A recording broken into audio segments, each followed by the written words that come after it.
C'est la chose que j'entends le plus souvent. Mais j'ai pas besoin de devenir riche. Mec, tu ne sais même pas de quoi tu parles. Tu as besoin de devenir riche. Les gens pauvres sont égoïstes. Si travailler dur pour devenir riche, c'est pas pour vous, en tout cas si c'est ce que vous dites, vous êtes un égoïste. Et ça, c'est l'avis de Grant Cardone, un entrepreneur à succès que j'aime particulièrement, qui va vous partager son avis dans cette vidéo. Et à la fin de la vidéo, je vais répondre à une question de Romain. Il m'a posé la question suivante. Quel conseil auriez-vous pour développer l'autodiscipline ? Je suis juste vraiment dur avec moi-même. Comme quelqu'un me disait, mais t'es dur avec les gens. Je lui ai dit, je suis dur avec moi-même. Je crois en mon potentiel. Je suis probablement la personne la plus honnête que je connaisse. Et je n'arrive juste pas à faire semblant. Les gens disent souvent, fais semblant jusqu'à ce que ce soit le cas. J'ai jamais été capable de faire ça. Ça va même pas. Mec, pourquoi faire semblant jusqu'à ce que ce soit le cas, alors que tu peux faire en sorte que ce soit le cas? Pourquoi faire ce pas supplémentaire de faire semblant? Deviens quelqu'un. Tu vois, apprends une compétence. Et du coup, je n'arrive juste pas. Quand je suis avec quelqu'un qui profite des gens, il y a énormément de personnes comme ça. Il y a beaucoup de plagiat. Et quelqu'un m'a dit que copier était la plus grande forme de flatterie. J'étais là, non, c'est du vol. C'est voler. Voilà ce que c'est. Donc, je crois vraiment en mon potentiel. Et je sais pas si c'est parce que j'ai un frère jumeau et que je peux voir son potentiel, mais imagine-toi, toute ma vie, depuis que je suis une toute petite cellule, j'ai été en train de refléter et était le reflet d'une autre cellule. Et peut-être que parce que je peux toujours voir mon frère jumeau, mon frère Gary, je peux toujours voir son potentiel. Je suis là, mon Dieu, le pouvoir que ce mec a, c'est un truc de malade. Et je me souviens avoir 4 ou 5 ans, peut-être 3 ans en fait. J'étais un bébé, tu vois. Donc 3 ou 4 ans. Et j'avais ce pouvoir pendant environ 3 ans. Et ensuite, il l'a eu. Et j'ai réalisé que je ne l'avais plus. Et j'étais là, merde, c'est lui qui a ce truc maintenant. Peu importe quel est ce truc en question. Et j'y faisais référence à travers le mot potentiel. Quel est mon potentiel? Ça m'a toujours intrigué. Quel est ton potentiel? Je ne sais pas, mais c'est plus que ce que je fais en ce moment.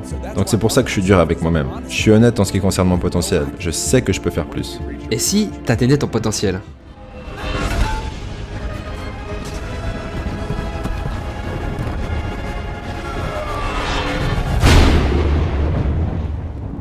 Dirais-tu, eh bien, je pense que je peux faire plus.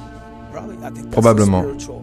Je pense que c'est ce côté génie spirituel de ce pouvoir incompréhensible et indescriptible de cet univers. Et je suis une personne très spirituelle en fait. La plupart des gens ne le voient pas parce qu'ils voient plutôt les apparences que je mets en avant. Mais peut-être que c'est ce qui m'intrigue le plus en fait. Ce n'est pas l'argent, c'est pas comment est-ce que je peux avoir un jet qui est plus grand. Je veux dire, j'aime ces trucs, mais ça n'a jamais été à propos d'écrire un livre et de faire un best-seller. Ça a toujours été ce potentiel inidentifiable qui m'a motivé. Cet intérêt de savoir combien est-ce que je peux faire. Et qu'est-ce que je peux faire. Et quand je vois des gars comme Elon Musk, genre, allons sur la Lune. Ou Henry Ford qui dit, faisons des voitures alors que tout le monde est satisfait avec les chevaux. Et je vois les choses que toi tu fais. Tu es sur la page de couverture d'un magazine, frangin. Je suis là, merde, il est sur la page de couverture. Mais c'est pas quelque chose de compétitif. C'est juste que tu inspires mon propre potentiel. Tu vois ? Je me souviens lorsque je devais passer mon permis, donc en gros je savais pas conduire. Dès les premiers cours d'auto-école, il y avait mon moniteur à ma droite et moi j'étais là, une main sur le volant, assis au fond du siège, à faire semblant de maîtriser le truc alors que je savais pas conduire. Et tout ce que j'y ai gagné, c'est des tapes derrière la tête, parce que mon moniteur se prenait pour Maître Miyagi. Et bien sûr, j'ai loupé mon permis. Donc j'ai perdu du temps.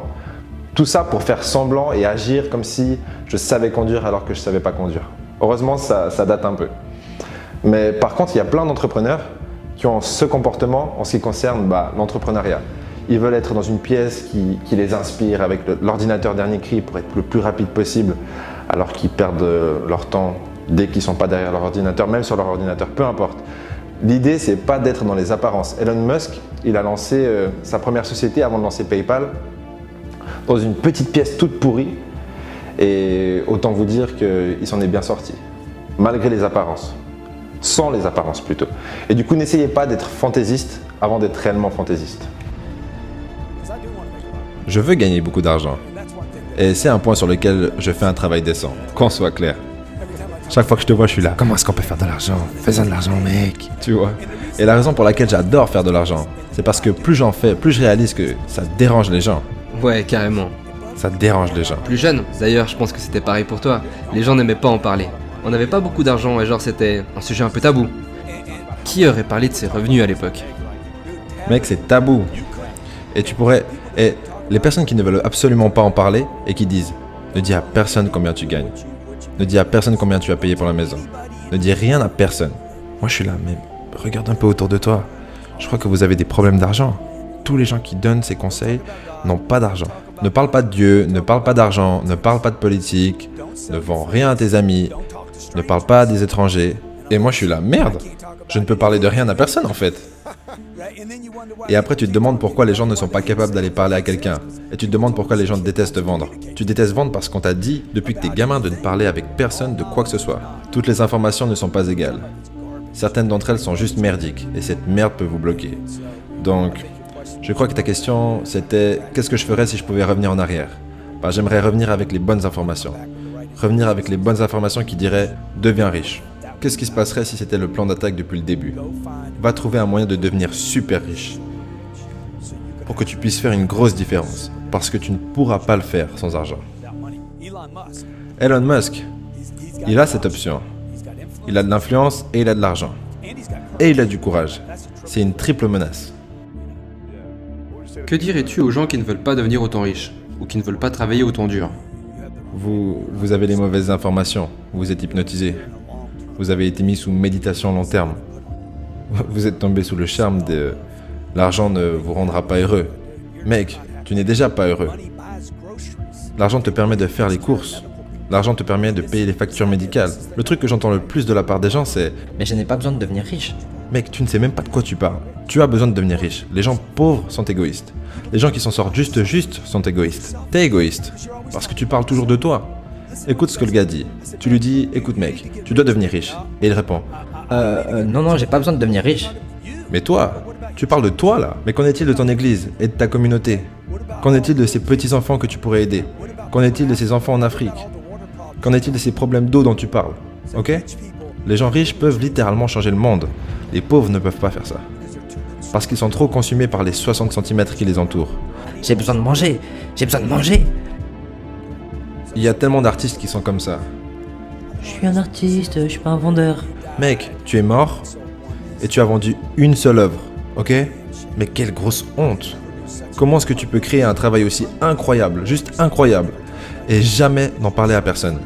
Parce que tu es tellement centré sur toi-même et égoïste, introverti dans ton propre ego, que tu n'as même pas envie d'aller à l'extérieur et dire « Regarde ça !» Oh, mais je ne veux pas frimer. Encore une fois, tu parles de toi. Le mec est égoïste. Tous ces gens qui disent Oui, mais je suis un introverti. « Tu es un égoïste, mon gars, soyons honnêtes avec ce qui est. » Parce que quand tu parles du fait que tu es un introverti, tu pars du principe que personne d'autre l'est. Tu dis que c'est facile pour tout le monde. Dans le sens où c'est pas facile pour toi, mais pour les autres, ça l'est. Quand tu dis ça, ça tourne autour de toi. Je n'aime pas la vente. Égoïste. J'aime pas parler aux gens. Égoïste. Je n'aime pas parler en public. Tu parles encore de toi. Je n'ai pas besoin d'argent. Tu es égoïste, mec. Ton église, ta communauté, les enfants ont besoin d'argent, ok? Oui, mais c'est pas qui je suis. Et voilà, tu reparles de toi. Tu vois? Et personnellement, je pourrais arrêter de travailler maintenant. Je n'ai plus besoin de faire ça. Financièrement, c'est bon. Je ne pourrais même pas tout dépenser. Mais ça serait égoïste de ma part de m'arrêter. Elon Musk, c'est une personne qui n'est pas égoïste du tout. Ça, c'est certain. C'est un génie et il n'est pas égoïste. La combinaison parfaite. Pour être honnête avec vous, j'ai jamais compris le concept de ces gentils samaritains qui n'ont pas de quoi s'acheter des tongs et qui vont jusqu'en Afrique pour aider les pauvres. Je comprends pas ce concept. Je pense qu'il faut littéralement être égoïste, commencer par être ce qui est appelé égoïste par la masse, pour ensuite prétendre vouloir être généreux. Vous ne pouvez pas ne rien avoir et aller sauver le monde. Et dire que oui, mais c'est pas que l'argent qui compte, l'amour, ça compte aussi. Quand vous faites un câlin à une personne qui crève de faim, ben, elle crève toujours de faim. Et les câlins, ça n'achète pas de la nourriture. Du coup, je trouve qu'il y a une forme d'hypocrisie derrière. Je dirais pas tous les samaritains, les bons samaritains. Il y a plein de gens qui font des choses bien sans forcément avoir énormément d'argent. Mais globalement, ceux qui ont un réel impact ont de l'argent et utilisent leur argent pour avoir un effet de levier pour faire encore plus de bien. J'ai appris un truc quand j'étais dans la file d'attente pour toucher le chômage, quand j'avais 23 ans. J'étais dans cette file d'attente et mon oncle m'a vu et me dit « Hey, mais qu'est-ce que tu fais là, mon petit ?» Je lui ai dit « Mais j'avais tellement honte. » J'étais à environ 6 personnes d'arriver au guichet et j'étais prêt à toucher mon premier chèque. Et il vient vers moi et il me dit « Mais qu'est-ce que tu fais là ?» Mon oncle Vincent. Et je dis « Ben, je viens chercher mon chèque. » Il a répondu « Écoute, tu n'es pas allé à l'université pour faire la queue dans une file d'attente pour toucher le chômage. Je vais te trouver un travail, tu vas vendre des voitures. » Et moi je lui ai répondu « Je ne suis pas allé à l'uni pour revendre des voitures. » Et il m'a dit « Tu n'es pas allé à l'uni pour attendre dans cette file d'attente non plus. » Il m'a fait sortir de cette file. Je n'ai jamais touché cet argent. Je suis vraiment heureux de l'avoir jamais eu d'ailleurs. Et après j'ai accepté le job et je le détestais, mais je le détestais. J'ai détesté ça pendant 2 ans jusqu'à ce que je me dise, tu sais quoi, je vais devenir bon dans ce truc. Et après je démissionnerai. Je démissionnerai de ce job que je déteste. L'une des meilleures choses qui me soit arrivée, c'est d'apprendre à devenir bon dans quelque chose que je déteste. Parce que si tu ne peux pas faire les choses que tu détestes, mon gars, tous les jours, toi et moi, on doit se lever et faire des trucs qu'on déteste. Toutes les personnes qui sont sur ton mur de School of Greatness, ce mur est plein de personnes qui, quand je les vois, je me demande combien de choses ils ont dû faire qu'ils n'aimaient pas pour en arriver là. Comme promis, je vais répondre maintenant à la question de Stelland Romain qui m'a demandé quel conseil auriez-vous pour développer l'autodiscipline. Et comment est-ce qu'il a pu me poser cette question? C'est très simple. Ce qu'il a fait, c'est qu'il a cliqué dans le lien qui se trouve dans la description pour télécharger le livre Motivation, kit de survie, tuer le confort, votre vie en dépend. Et ensuite, on était en fait en contact direct sur Messenger parce que le livre lui a envoyé sur Messenger. Et il en a profité pour me poser la question suivante, que je viens de vous lire. Quel conseil auriez-vous pour développer l'autodiscipline? Et je lui ai répondu en note vocale. Et d'ailleurs, j'essaie de répondre à toutes vos questions avec une note vocale. Et généralement, j'arrive à répondre à une vingtaine de personnes par jour. Donc n'hésitez pas, téléchargez le livre si ça vous intéresse et posez-moi vos questions. Si la vidéo vous a plu, lâchez un petit pouce en l'air, peut-être un commentaire et on peut découvrir sans plus attendre la réponse que j'ai envoyée à Stelland Romain. D'ailleurs, merci à toi Romain pour cette question. Salut, c'est Sonny. Et pour répondre rapidement à cette question, je dirais qu'il y a 3 méthodes. 2 méthodes court terme qui ne sont pas les plus efficaces. La première, ce serait la méthode de la carotte. Donc, tu fais ce que tu fais et tu sais qu'en fin de journée, tu t'offres ça parce que tu as fait ce qu'il fallait faire. Ça te pousse à avoir la discipline de le faire. C'est pas ultime, mais ça peut fonctionner. Après, il y a la carotte inversée, donc ça je t'explique pas ce que c'est, non je plaisante, mais en gros tu peux faire la même chose, ajouter des perspectives court terme, mais de punition si t'as pas fait ce que t'as fait, et tu peux te dire que tu seras pas satisfait de toi-même tout simplement. Et la méthode qui marche le mieux selon moi, c'est d'avoir une raison, un pourquoi, et il faudrait que cette raison te dépasse. Et au début c'est pas très naturel parce que la culture qui nous entoure nous a entraîné, et le marketing en général, à être égoïste. Mais si tu arrives à développer une raison qui te dépasse, à force de répétition, tu y croiras. Et je pense que c'est la meilleure des motivations. Et du coup, quand tu as trouvé cette raison qui te dépasse et que tu l'as répétée pendant des jours, des semaines, etc., et que tu as vraiment l'impression du coup de faire ce que tu fais pour une cause, plus que pour toi-même, eh ben, le jour où tu te lèves et que, je sais pas, ton estime de toi est un peu moins élevée que d'habitude, eh ben, tu as toujours cette cause qui reste. Et c'est un point fixe en fin de compte. Et quand tu arrives à ce niveau-là, je parlais de motivation, mais toi tu m'as demandé comment est-ce que tu développes de la discipline. Mais en fait, tu n'auras plus vraiment besoin de discipline. Quand tu sais vraiment pourquoi tu fais ce que tu fais, eh ben, tu le fais. Voilà, j'espère que ça t'aidera. Bonne journée à toi. Notre jeunesse et la jeune génération grandit parmi les loups. Et si vous grandissez avec les loups, il y a de grandes chances que vous en deveniez un.